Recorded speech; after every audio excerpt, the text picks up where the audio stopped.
Doctor Zakir Naik साहब कुरान की तफसीर जदीद साइंस से करते हैं।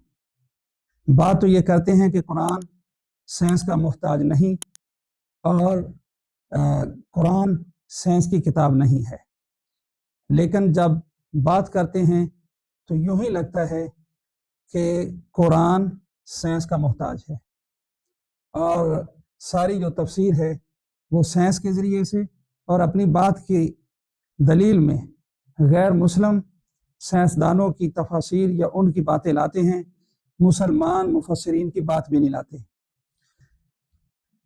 यहाँ कहते हैं कि कोई भी मुकद्दस किताब जो कि उलूही होने का दावा कर रही हो, लाजम है कि वो अपने दलाइल और मंतिक की बुनियाद पर भी काबिल कबूल हो।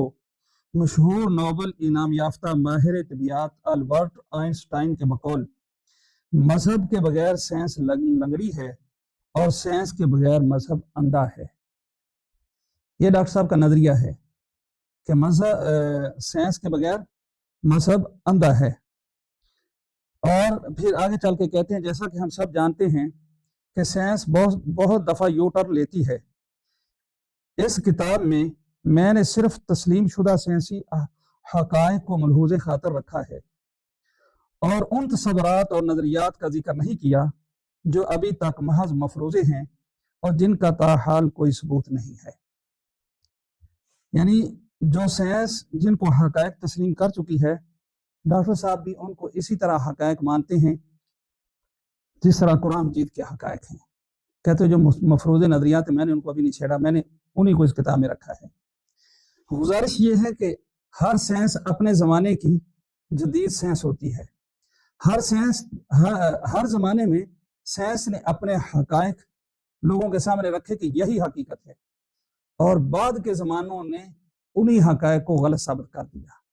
बाद के ज़मानों ने उसी जदीद साइंस को कदीम कहा और गलत कहा, और आज जो साइंस है जिसके डॉक्टर साहब कहते हैं ये हक़ाइक़ हैं और मुसल्लम बातें हैं और कुरान की तशरीह उससे कर रहे हैं, आज से 150 साल बाद 200 साल बाद आने वाले लोग इन्हीं हक़ाइक़ को गलत कहेंगे और कहेंगे ये कदीम ज़माने के लोगों का ख्याल था।